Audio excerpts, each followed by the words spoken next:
Señor sentado sobre un trono alto y sublime, y sus faldas llenaban el templo con su gloria, alto y sublime. Por encima de él había serafines, alto y sublime, y sus alas cubrían su rostro, y a sus pies cubrían, alto y sublime. Y el uno al otro daban voces que decían, alto y sublime: Santo, Santo, Santo, Jehová de los ejércitos. Toda la tierra está llena de su gloria. Santo, Santo, Santo, Jehová de los ejércitos. Toda la tierra está llena de su gloria.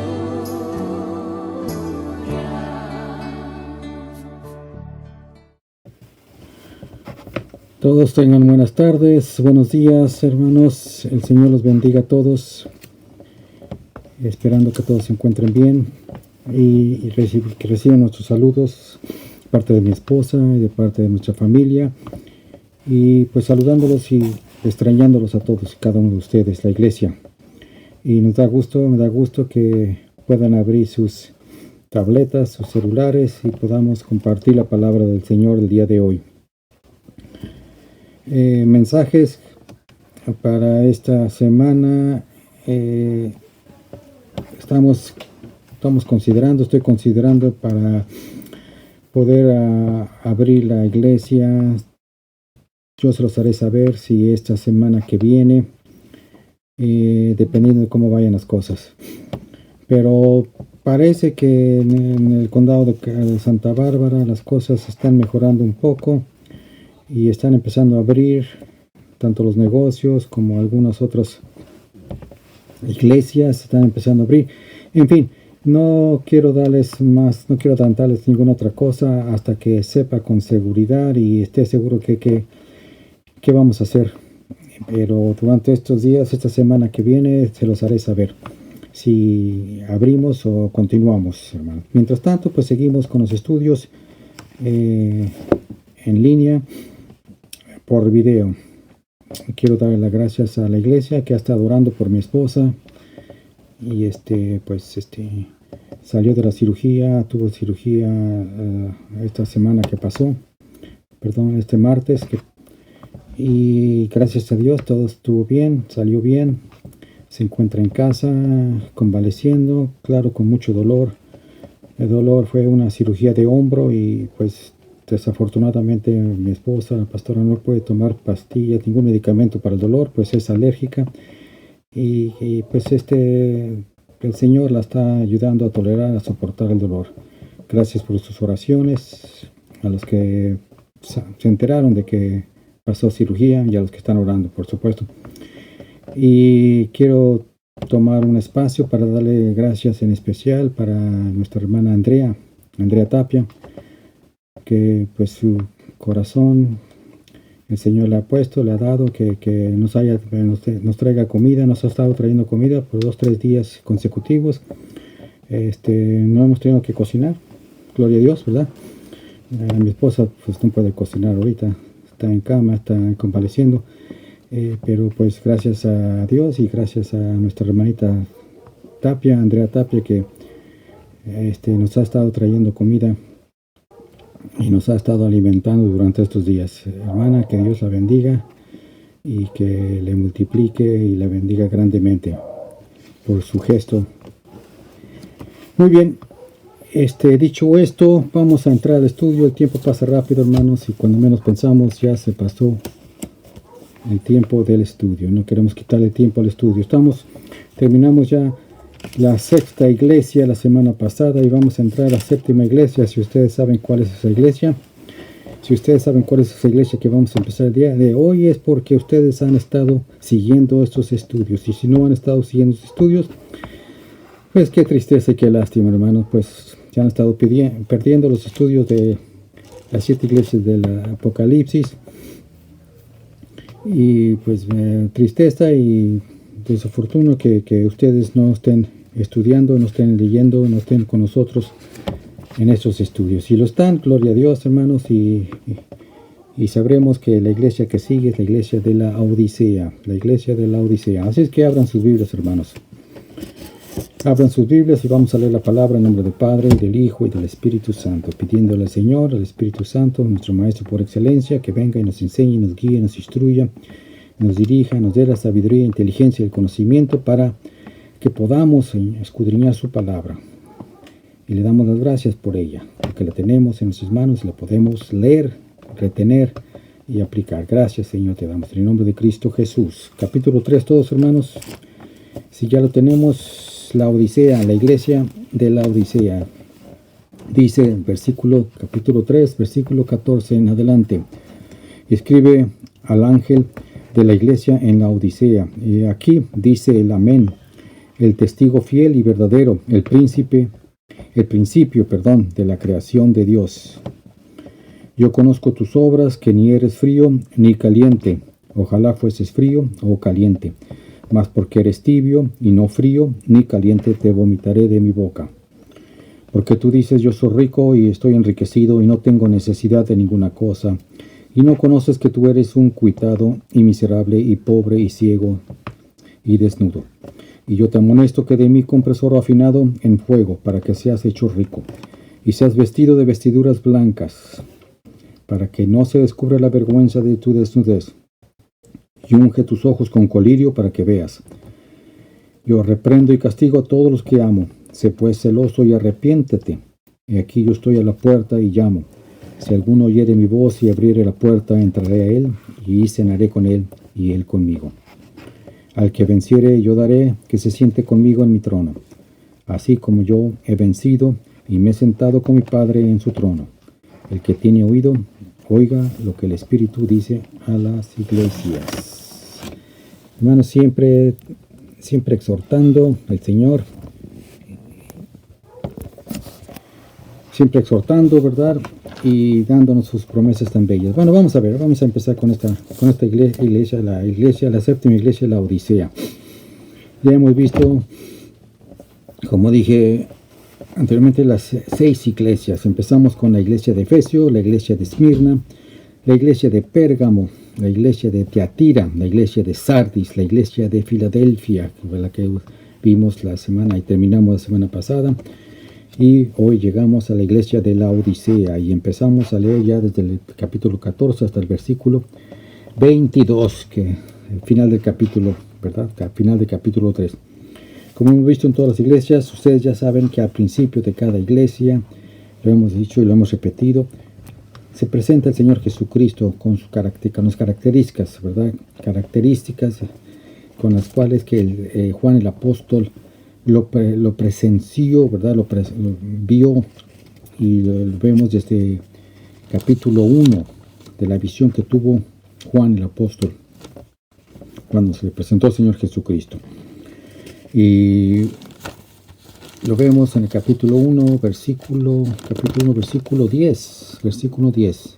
Ahí es donde empieza Juan el apóstol a relatar, ¿verdad? La visión que tuvo del Señor Jesucristo. Yo fui en el Espíritu en el día del Señor y oí detrás de mí una gran voz como trompeta. Ahí empieza, capítulo 1, versículo 10, y empieza a narrar Juan el apóstol las características de la visión del Señor Jesucristo. Las características se presenta esta iglesia, la encontramos en el capítulo 1, versículo 5. Ustedes quieren leer conmigo. Capítulo 1, versículo 5. Y de Jesucristo dice, el testigo fiel, el primogénito de los muertos y príncipe de los reyes de la tierra, al que nos amó y nos ha lavado de nuestros pecados con su sangre. Amén. Entonces esas características las encontramos aquí en el capítulo 1, versículo 5. ¿verdad? Donde vemos estos títulos que se le da al Señor Jesucristo. Pero también dijimos en el estudio pasado que no existe una descripción adecuada. No podemos, hermanos, describir realmente, ¿verdad?, al Señor Jesucristo en su plena personalidad y en su carácter. No lo podemos describir.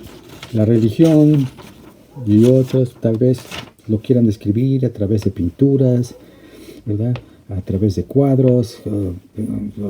No sé, ustedes han visto cómo lo ilustran: rubio, ojos azules, barba rubia, en fin, facies que ellos no sé de dónde sacan esas características, esas descripciones.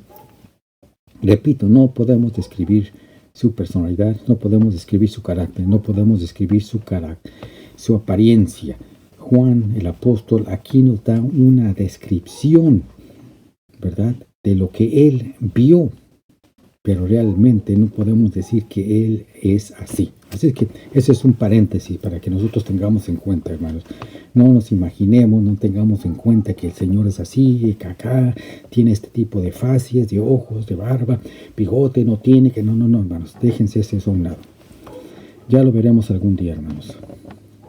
Así es que el Espíritu Santo lleva al apóstol Juan afuera de la visión que le da en el capítulo 1 y habla del Señor como el testigo y fiel. Dice testigo, fiel y verdadero. Habla como el testigo fiel y verdadero. Ahora, esto es importante, hermano, para que tengamos. Esto es importante para la iglesia de la Odisea. ¿Por qué? Porque como ya hemos dicho, que el Señor Jesucristo, cuando se presenta a cada iglesia, se presenta con las características que esa iglesia necesita, ¿verdad?, que esa iglesia más necesita. Y esta iglesia de la Odisea, ¿verdad?, es lo que necesitaba, y lo vamos a ver más adelante. Ellos necesitaban mirar al Señor Jesucristo como al fiel y el verdadero. Necesitaban tener una visión del Señor Jesucristo como el fiel y el verdadero. Bueno, aparte de las características del Señor Jesucristo, vemos el elogio. El elogio viene después de las características. Se elogia a cada iglesia, pero hay algunas iglesias que no hubo elogio, ¿verdad? Y ya es un par de ellas donde ya hemos hablado. Sardis es una de ellas, Sardis. Y la otra es la que estamos viendo ahorita, la Odisea. De hecho, no hay nada positivo que ahorita vamos a ver. Bueno, vamos a ver durante el transcurso de este estudio. No hay nada positivo para esta iglesia de la Odisea. En cambio, en Sardis sí da un poquito de elogio, ¿verdad? Un poco de elogio. No podemos decir que no la elogió por completo, sí da un poco de elogio. Pero aquí, con los laodicenses, completamente nada de elogio. La ironía de eso es de que de hecho ellos creen, estos laodicenses, ellos creían que son perfectos.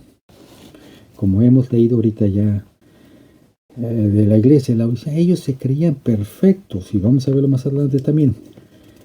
En tercer lugar, en cada carta vemos una crítica. Después del elogio viene la crítica que el Señor Jesucristo da. Y repito, con excepción de Esmirna, la iglesia sufriente, y Filadelfia, la iglesia pequeña y débil en poder, pero que el Señor se complació en ella, ¿verdad? Al llegar a esta iglesia laodicense, ¿verdad?, todas las demás iglesias, con excepción de Esmirna y Filadelfia, todas ellas hubo crítica, hermanos, todas ellas tuvo crítica. Al llegar a esta iglesia de la Odisea, en términos humanos, la Odisea es la más fuerte. Términos humanos, no espirituales, no confundan, hermanos, escuchen bien. Al llegar a esta iglesia, la Odisea, en términos humanos, la Odisea es la más fuerte de las 7 iglesias. Mas aún así reciben la crítica más fuerte de nuestro Señor Jesucristo. ¿Qué? Son ricos, y no estoy hablando espiritualmente, son ricos en términos de riquezas materiales. Ellos no necesitan nada. Ellos mismos lo dicen, no necesitan nada. Pero de acuerdo al Señor Jesucristo y ante sus ojos escudriñadores, ¿verdad?, que revelan y que escudriñan lo más profundo de nuestro ser y nuestros corazones. Esta iglesia es la que más tenía necesidad que las otras 6. En los versículos 15 al 16 lo vemos claramente. Dice el Señor: yo conozco tus obras, que ni eres frío ni caliente. Ojalá fueses frío o caliente, mas porque eres tibio y no frío ni caliente, te vomitaré de mi boca. El versículo 17, hermanos, nos dice cómo ellos estaban engañados. Vivían engañados. Cómo se veían ellos mismos. Se veían como ricos. Tenían todo. Estaban llenos de bienes materiales. No tenían necesidad de nada. Estaban autoengañados. Una situación terrible que se encontraban y una situación horrible para que cualquier creyente pueda caer. Terrible, hermanos. Terrible. Y lo vamos a leer y lo vamos a ver con más detalle más adelante. Esta era su crítica. La crítica, la que acabamos de leer. 15, versículos 15 y 16. Bueno, en cuarto lugar, vemos en las otras cartas una orden de corrección. El Señor, como vemos, en las otras iglesias también se les da al Señor Jesucristo una orden de corrección o un consejo para que se corrijan, para que se enderecen.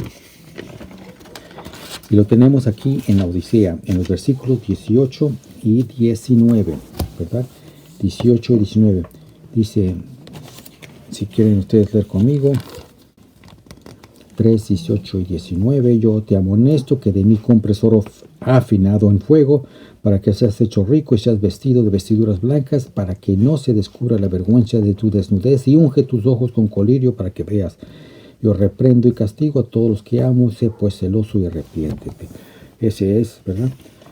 Ese es pues el consejo, la corrección que le da el Señor. El Señor les aconseja: compren oro refinado. Y lo vamos a ver más adelante en detalle. Luego tenemos a cada iglesia con una promesa que se les da a aquellos que salen vencedores.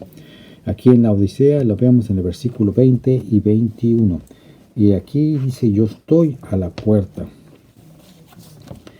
y llamo. Si alguno oyere mi voz y abriere la puerta, entraré a él y cenaré con él y él conmigo, ¿verdad?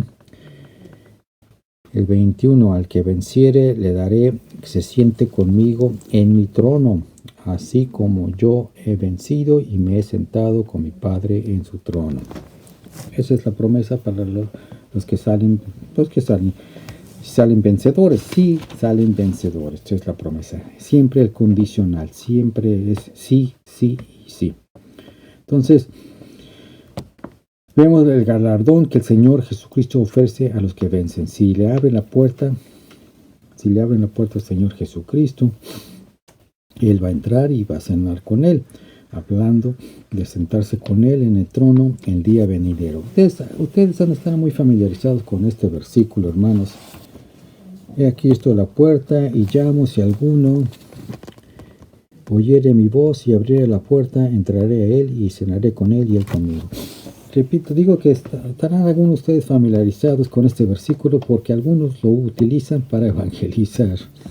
Yo he escuchado como algunos hermanos utilizan este versículo para evangelizar, es decir, llevan a la gente no conversa, no salva, y le leen este versículo dando a entender que si ellos aceptan al Señor Jesucristo, el Señor Jesucristo entrará y entrará a su corazón, entrará y cenará con él. Se presta, hermano, no, porque no está hablando aquí, hermanos. Hay muchos versículos en la Biblia que los utilizamos de manera equívoca porque no sabemos el contexto. Se oyen bonitos para evangelizar, tal vez. Se oyen bonitos, tal vez, para llevar la palabra. Se acomodan, tal vez, para llevar la palabra. Pero no, hay que leer el contexto. Ya conocemos el contexto. Aquí, ¿quién está hablando? ¿A quién le está hablando aquí? Le está hablando a la iglesia de la Odisea. Le está hablando a creyentes. No le está hablando al mundo. No le está hablando a gente no salva, le está hablando a una iglesia, a una de las 7 iglesias. Es decir, que tengan cuidado cuando ustedes hagan evangelizar, usen los versículos adecuados para evangelizar, hermanos. Porque no les sorprenda que algún día alguien nos pueda decir, hermano, oigan, este versículo no se presta para evangelizar, este versículo es para los creyentes, no es para los no salvos. Bueno, ese es otro paréntesis que quería nada más aclararles. Bueno, déjenme recordarles de la importancia de estas 7 cartas. En el capítulo 1, versículo 19, tenemos el bosquejo de todo el libro de Apocalipsis. Es un resumen, para que me entiendan, de todo el libro de Apocalipsis. Dice el versículo 19 del capítulo 1, escribe las cosas, le dice a Juan el apóstol, que has visto, y las que son, y las que han de ser después de estas. Las que vio están en el capítulo 1. Las que, es decir, la visión. Las que son están en el capítulo 2 y 3, las que estamos viendo, las 7 iglesias. Y las que han de ser después de estas son el capítulo 4 en adelante, profecía, escatología, lo que viene, los sellos, las trompetas, la ira del Señor, las copas de ira del Señor. Eso lo va a dar mi esposa ya después cuando terminemos estos estudios, hermano. Ya los ha dado un par de 2 o 3 veces, pero lo va a repetir otra vez. Bueno, entonces esto es importante. Este es el bosquejo. Es capítulo 1, versículo que dije, versículo 19 que dijimos. Ese es el bosquejo o el resumen de todo lo que es el libro de Apocalipsis. Estoy repitiendo más o menos al principio de cada iglesia lo que el Señor quiere darnos a entender de cada iglesia, para que ustedes ya entendamos lo que estamos hablando, lo que el Señor Jesucristo quiere hablarnos de acuerdo a cada iglesia y lo que el Señor le habló a cada iglesia. Por supuesto, el Espíritu Santo escogió 7 iglesias como representantes y están en el mapa de Asia Menor. Ya lo vimos, lo que es Turquía hoy. Asia Menor es Turquía. Si ustedes se van a un mapa mundial, buscan Turquía, están en Asia Menor y ahí estaban localizadas las 7 iglesias. Ahí también fue a predicar Pablo, el apóstol. Ahí estuvo también predicando en ese lugar en Asia Menor. Claro, estuvo por muchas partes del mundo, pero ahí fue uno de sus viajes misioneros. Ahí están localizadas las 7 y están localizadas en dirección de manecillas del reloj. ¿Qué quiero decir con eso? Si ustedes ven el mapa, empiezan con Efesio, que fue la primera iglesia, está en la punta y van bajando con las 7 iglesias y va conforme en la dirección de las manecillas del reloj, ¿verdad? Hasta hacer el círculo otra vez. Eso es interesante hacerlo. Vayan ustedes al mapa y encuentran Efesio y después encuentran las otras 7, las 7 iglesias, ¿verdad? La que hemos visto, vamos a encontrar la iglesia de Esmirna, la iglesia de Pérgamo, la iglesia de Tiatira, en fin, y todos van bajando así como manecillas de reloj hasta hacer el círculo. Un círculo de un reloj. Bueno, me pareció interesante hacerles notar eso. Entonces, lo que tenemos aquí en sentido profético, que hemos hablado también en sentido profético, es una descripción de los eventos de manera cronológica, es decir, de acuerdo del tiempo de cada iglesia. Cada iglesia pasó un periodo, no todas estuvieron en es un periodo que el Señor Jesucristo describe de cada iglesia, ¿verdad? Y es la historia de la iglesia, desde la ascensión, desde que el Señor Jesucristo subió al Padre hasta su segunda venida. Y esta es toda la historia de la iglesia, estas 7 iglesias. Yo espero que me estén entendiendo todo esto, porque esto es importante para que podamos digerir realmente lo que son las 7 iglesias, lo que representa. No es solamente una historia de estas 7 iglesias, lo que pasó literalmente, también es lo que representa universalmente, lo que representa proféticamente. Cada iglesia representa desde el principio de la iglesia hasta la segunda venida del Señor Jesucristo, las características buenas, las características malas de la iglesia. Y cada iglesia es una era, una dispensación que ha pasado la iglesia del Señor Jesucristo en todo el mundo. En alguna parte del mundo, en algún tiempo de la iglesia del Señor Jesucristo, tuvimos una iglesia como Efesio. En algún tiempo, en alguna era de la iglesia del Señor Jesucristo, tuvimos una iglesia como Tiatira o como Pérgamo, así. Entonces son diferentes éramos. Vamos así con la Odisea. Así es lo que tenemos aquí en el libro de Apocalipsis. Es una revelación divina referente a la era de la iglesia. un cuadro completo de la historia moral y espiritual de la iglesia. Y también tenemos la interpretación de estas 7 iglesias, es decir, cómo debemos entenderlas. Ya hemos repetido muchas veces, pero no vamos a seguir repitiendo. Se entiende como literalmente, se pueden entender como universalmente las características buenas y malas que se han visto y se verán en cada iglesia, en cada era. Estas características son similares a las características que leemos en el capítulo 13 de Mateo, en las parábolas del reino. Léanlas. Eso lo dijimos desde el principio de las 7 iglesias, hermanos. Las 7 parábolas que están en Mateo 13, las características de las parábolas las vemos son aquí en las 7 iglesias, hermanos.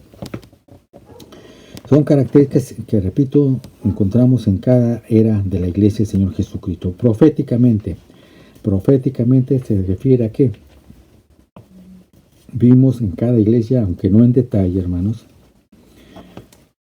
su tiempo cronológico, el tiempo que vivió cada iglesia, en que existió cada iglesia. Efesio, ¿verdad? El cuadro gráfico de la iglesia de Efesio es una iglesia sin amor, una iglesia que perdió su amor, iglesia post-apostólica, inmediatamente después del último apóstol, cuando Juan aún vivía y ya anciano. La iglesia era ortodoxa. ¿Qué quiero decir con eso? Es decir, todavía se apegaba a la palabra de Dios. Aún cuando estaba Juan todavía con vida. Aquí en Apocalipsis todavía la palabra se apegaba a la doctrina, ¿verdad? A la enseñanza de los apóstoles. Era ortodoxa, apegada a las escrituras, al evangelio, a las enseñanzas de los apóstoles. Más después de que murieron los apóstoles, empezaron a perder el primer amor. Eso es Efesio. Empezaron a perder el primer amor.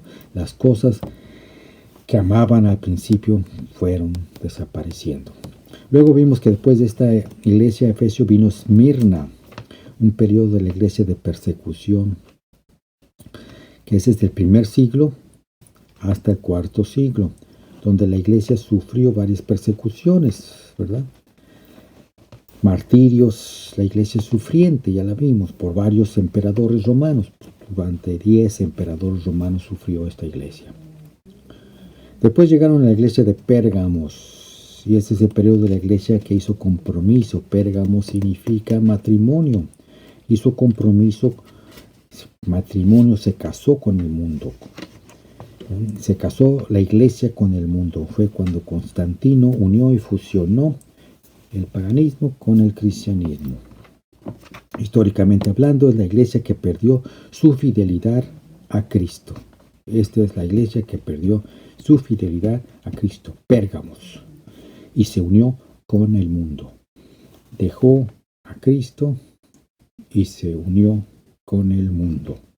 Perdió su fidelidad a Cristo y se unió con el mundo. Pérgamos.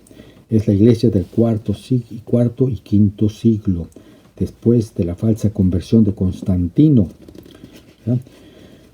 Cuando la iglesia se convierte en la religión del Estado. Ya estamos hablando, ya saben ustedes de qué religión estamos hablando. Ya está naciendo una religión, la religión del imperio, allá por el año 313 después de Cristo. Vemos aquí, ya empezamos a ver mucha corrupción a partir de este periodo, mucha corrupción dentro de la iglesia. Claro, ya está la unión del paganismo con el cristianismo, ¿verdad? Y perdiendo su fidelidad a Cristo. Por supuesto, vamos a ver mucha corrupción después. Luego tenemos la iglesia de Tiatira, la iglesia corrupta. Tiatira, que significa continuo sacrificio. Es durante este periodo histórico de la iglesia, alrededor del siglo VI y el siglo VII, que vemos cómo el catolicismo romano sale adelante, ya está en pleno apogeo durante la iglesia de Tiatira, cuando están haciendo continuo sacrificio, que significa la iglesia de Tiatira, continuo sacrificio. Vimos las misas empiezan durante la Eucaristía, el continuo sacrificio de Cristo en la Eucaristía. En fin, y vemos también empieza la absolución de los pecados hechos por los hombres. Empieza la Iglesia Católica en su pleno crecimiento y nacimiento. Después del siglo XVI viene la Reforma. Se compara esta iglesia de Tiatira con la del siglo XVI. Del siglo XVI, la iglesia del siglo XVI se le puede comparar como la iglesia de Tiatira. ¿Por qué? Porque la iglesia de Tiatira, hermanos, el Señor Jesucristo aparta un remanente, ¿verdad? El Señor tiene un remanente durante todos los periodos de la iglesia, durante todos los periodos, desde el Antiguo Testamento hasta que llegamos. Tiene un remanente. ¿Qué significa esto? Que tiene unos pocos, unos fieles que no se han contaminado, que no han doblado sus rodillas a Baal, que han sido fieles, que se han mantenido firmes en la fe. Esos, así como los mantuvo con Tiatira, que Tiatira fue completamente corrupta, ya completamente pervertida, ya, pero mantuvo un remanente. En el siglo XVI también mantuvo un remanente el Señor. Por eso se le llama la iglesia del siglo XVI, la iglesia de Tiatira. ¿Por qué? Porque ahí fue donde nació la Reforma. Ese pequeño remanente, el Señor lo utilizó en su plan divino para crear la Reforma con Martín Lutero. Esto ya lo vimos, hermano. Sardis, luego llegamos al periodo de Sardis, que significa, ¿verdad? Bueno, la remanente, que significa un remanente que tuvo un nombre, pero estuvieron vivos, pero estaban muertos. Entonces, Sardis era una iglesia que estaba muerta, se creían vivos, pero estaban muertos. Vivió, pero estaban muertos. La iglesia muerta. Bueno, como dije, la Reforma fue un acto divino de Dios. Después vinieron las denominaciones. Después de la Reforma, con Martín Lutero, vinieron las denominaciones, las que tenemos hasta la actualidad, que cada día se crean más y más denominaciones. Pero estas denominaciones, como hemos aclarado, y lo seguiremos aclarando, no son actos divinos de Dios, son hechos por el hombre, denominaciones que son la causa de divisiones, de división. Y ya saben ustedes quién es el autor de la división. Diablo, que de ahí viene su palabra, que vino a matar, a robar y a destruir, a dividir este mundo, a dividir la iglesia, a dividir a los creyentes, dividir hogares, dividir familias, dividir países. Eso viene a causar la división. Una casa dividida no permanece, dice el Señor Jesucristo, no puede permanecer. Por eso oró al Padre, el Señor Jesucristo, allá en Juan 17, para que todos seamos unidos, mantengamos la unión. Pablo en Corintios también nos hace esa analogía del cuerpo. La iglesia es un cuerpo unido por miembros. Todos tenemos que mantenernos unidos. Cristo es la cabeza, hermano. Nosotros somos los miembros. Todos tenemos que mantener unidos. No puede un brazo actuar por su parte, otro brazo por su lado, una pierna por su lado. Todos tenemos que caminar en sincronía, hermanos.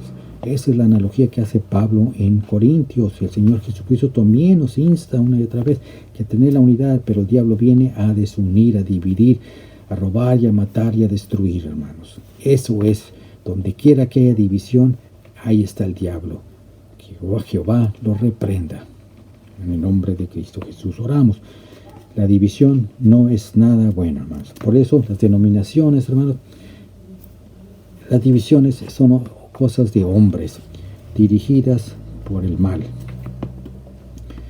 Entonces, la iglesia, aquí es donde empieza, la iglesia empieza a morir, hermanos, prácticamente. El protestantismo, se le llamó el protestantismo a Martín Lutero cuando protestó contra la iglesia católica allá en Alemania, en la catedral, y clavó en las puertas de Alemania las 99 protestas contra la iglesia católica.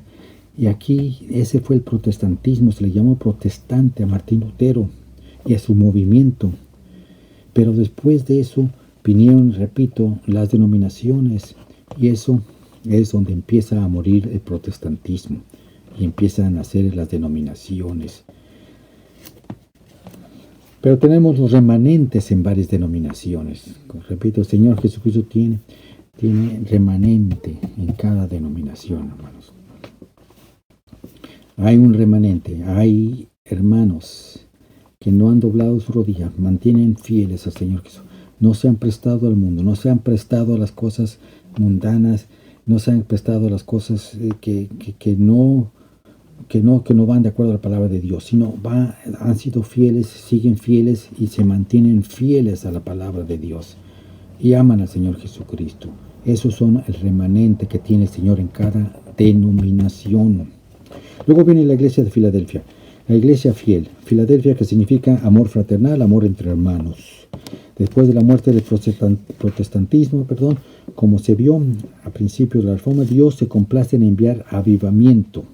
Un avivamiento, empieza a través del Espíritu Santo, empieza a moverse el Espíritu Santo en la iglesia, en su iglesia, y empieza a nacer y a brotar el avivamiento, ¿verdad? Obrando el Espíritu Santo otra vez y trayendo de regreso la verdad del Evangelio, del Nuevo Testamento. Y ese periodo de la iglesia viene a ser el siglo XVIII. El siglo XVIII, hermanos, viene a ser lo que es, ¿verdad? Es la iglesia de Filadelfia. Se le conoce el siglo XVIII y el siglo XIX como la iglesia de Filadelfia. Esperemos que me estén siguiendo, me estén entendiendo. Siglo XVIII, siglo XIX, la iglesia de Filadelfia. ¿Por qué? Porque empieza de traer de regreso el amor, la fidelidad, el avivamiento que lo hubo con la iglesia de Filadelfia. Durante este periodo vemos que muchos, ¿verdad?, principios referentes a la segunda venida de Cristo fueron redescubiertos. Principios en relación a las asambleas fueron traídos de nuevo. ¿Qué quiero decir con eso? Que antes de esto, antes del siglo XVIII, XIX, mucho de la doctrina del Nuevo Testamento estaba oculto, no lo conocían, no eran conocidos. Recordemos que la Biblia no era permitida que se leyera, y muchas cosas no se conocían. Entonces, el hombre fue empezando a leer a raíz de la Reforma, empezó a leer la palabra, empezaron a creer, a amar, a afianzarse en la palabra de Dios, y fue cuando empezó el Señor Espíritu Santo a traer avivamientos. Empezaron a conocer lo que viene, lo que era cómo se conformaban las asambleas, la iglesia, el orden de la iglesia, la doctrina de la segunda venida del Señor Jesucristo que tenemos en Tesalonicenses, el rapto, muchas otras doctrinas que ahorita ya conocemos muy bien, pero en ese tiempo empezaron a través del siglo XVIII y XIX. Los grandes predicadores y grandes evangelistas empezaron a enseñar los grandes arrepentimientos, conversiones, porque empezaron a abrir los ojos el pueblo. También durante ese periodo hubo una gran puerta que se abrió, una oportunidad para llevar el evangelio al mundo. Acuerden, la iglesia de Filadelfia se abrió una gran puerta, ¿verdad?, al mundo. Y aquí en el siglo XVIII y XIX se abrió la gran puerta otra vez de llevar el evangelio al mundo, de empezar a diseminar, a esparcir el evangelio al mundo. Ese cuando nace el sistema misionero. Ahí es donde nace, hermanos. El sistema misionero nace o renació, porque ya existía. En la iglesia primitiva, en la iglesia apostólica, ya existía el sistema misionero. Tenemos con Pablo y con los demás apóstoles que iban por todo el mundo, y los discípulos que llevaban la palabra. Eso fue, pero murieron los apóstoles y fue en declive la iglesia. Aquí en el siglo XVIII, y siglo XIX renació a través del Espíritu Santo y a través del avivamiento, el sistema misionero. Pero hoy vamos a ver y visitaremos la iglesia de la Odisea, la iglesia tibia, proféticamente hablando, es decir, cronológicamente la era de la iglesia. El significado de la Odisea significa literalmente el gobierno de la gente, es lo que significa literalmente la Odisea, el gobierno de la gente o los derechos de la gente, ¿verdad? Gente en la iglesia que demandan sus derechos, es decir, las congregaciones empiezan a demandar, a exigir sus derechos, y el resultado de esto es que la opinión pública empieza a prevalecer, empieza a predominar antes que la palabra de Dios, empieza a prevalecer antes que a predominar más que la palabra de Dios. Así es que la democracia marca a esta iglesia de la Odisea. Y hay una democracia donde el pueblo, las congregaciones y tienen su voz y tienen su voto, y ellos exigen, ellos demandan, ellos dicen esto va a ser así, esto va a ser así, eso va a ser así, esto va a ser así, y queremos que exigen y demandan y toda la cosa. Pero por eso es de que se le llama el gobierno de la gente, gobierno de la gente. La democracia, por supuesto, marca a esta iglesia de la Odisea, y por cierto, ¿verdad?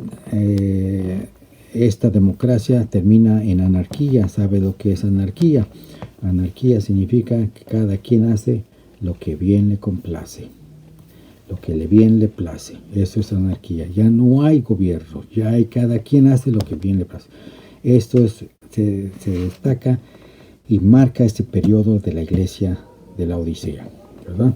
Las congregaciones empiezan a demandar, a exigir sus propios derechos, ¿verdad? Su propia opinión sobre la palabra de Dios.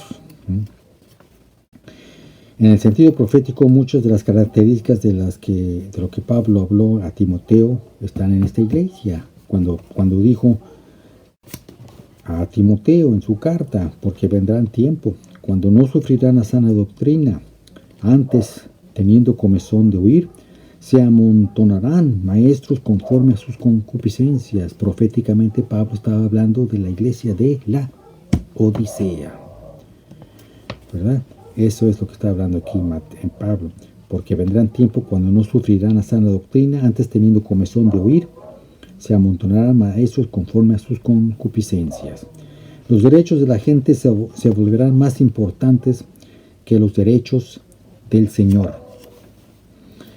Hermanos, lo estamos viendo hoy en día, hermanos, y lo vamos a ver más adelante ahorita, hermano, cómo esta iglesia encaja con los tiempos que estamos viviendo, ¿no? Los derechos de la gente, la iglesia exige, demanda sus derechos, sus votos sobre la palabra de Dios, sobre la palabra de Dios. Muchos estarán de acuerdo, y yo también, que esta es la iglesia que será cuando venga el Señor, antes de que venga el Señor, por supuesto. Y puedo decir también que esta es la iglesia que existe actualmente, es la iglesia que estamos viviendo ahora.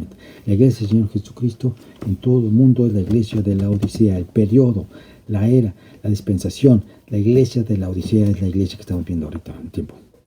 Y conforme vamos viendo este estudio, ustedes estarán de acuerdo conmigo. La iglesia que demanda, la iglesia que exige, la iglesia que quiere gobernar, la congregación, estoy hablando, sobre la palabra de Dios. Quieren ir sobre la palabra de Dios. Pero queremos estudiar esta iglesia así como lo hemos hecho con las otras iglesias. Vamos a ir paso por paso, hermanos. Primero, el sentido literal. El Señor le dice a esta iglesia tal y como existió en tiempos de Juan. La vio así como existió. Le dijo a Juan que la escribiera y que le mandara esta carta a esta iglesia, porque existió realmente esta iglesia. No es histórico, no es fábula, no es parábola. Entonces, otra interpretación es la que con frecuencia hacemos a un lado, en este libro de Apocalipsis, es la interpretación personal. La interpretación personal. Al final de cada una de estas cartas, hermanos, incluyendo esta en el versículo 22, vemos que somos llamados personalmente, individualmente, a escuchar, a oír lo que el Espíritu tiene que decir a cada uno de nosotros, hermanos. Entonces, nosotros no podemos sentarnos, estar escuchando, viendo, qué bonita historia de la iglesia de la Odisea, o de Tiatira, o de Pérgamo, sí, Filadelfia, muy bien. No, el Señor nos llama acá, por eso nos dice acá al final de de cada iglesia, oír, el que tenga oídos oiga lo que el Espíritu tiene que decir a cada uno personalmente. Tenemos que tomar esa interpretación personal, hermanos, es para nosotros. Hay una lección en cada iglesia. Así es que veamos a la Odisea, a la iglesia tibia, y vamos a ver no solamente lo que el Señor le dice a la Odisea antes de su venida, ¿verdad? Una iglesia tibia, pero también lo que el Señor le dice a esta iglesia, ¿verdad? A mí también, como me está hablando, ¿no? Como creyente en el Señor Jesucristo. Bueno, vamos a dejarlo aquí, vamos a continuar la semana que entra, se nos fue el tiempo, hermanos, y entraremos la semana que entra de lleno con lo que el Señor le habla a la iglesia de la Odisea. Si vamos entendiendo, gloria a Dios, hermanos, sigan estudiando sus videos, sigan estudiando, repítanlo, pueden tener la facilidad de que podamos repetir los videos si hay alguna cosa que no se entendió, y más aún así, si no se entiende, pueden hablarme, textearme, mandarme unas líneas y yo con mucho gusto les contestaré sus dudas. Si no hay otra cosa que decir ni añadir, le damos gracias al Señor y estaremos en comunicación con referente a si abrimos o no abrimos esta semana que viene la iglesia. Muy bien, le damos gracias, Señor, inclinamos nuestro rostro y oremos. Padre, te damos gracias, Señor, por tu gran amor, por tu gracia, por tu misericordia derramada cada mañana, cada día, porque nos has guardado y nos has bendecido hasta aquí, Señor. Te pedimos, Señor, como siempre lo hacemos, Señor, en el nombre maravilloso de tu Hijo amado Cristo Jesús, que tu palabra, Señor, quede grabada en nuestros corazones, Señor, que seamos retenedores, que sobre todo que seamos aplicadores de tu palabra. Espíritu Santo, Señor, enséñanos a seguir, a servirte, Señor, como tú quieres, como tú pides de cada uno de nosotros, Señor.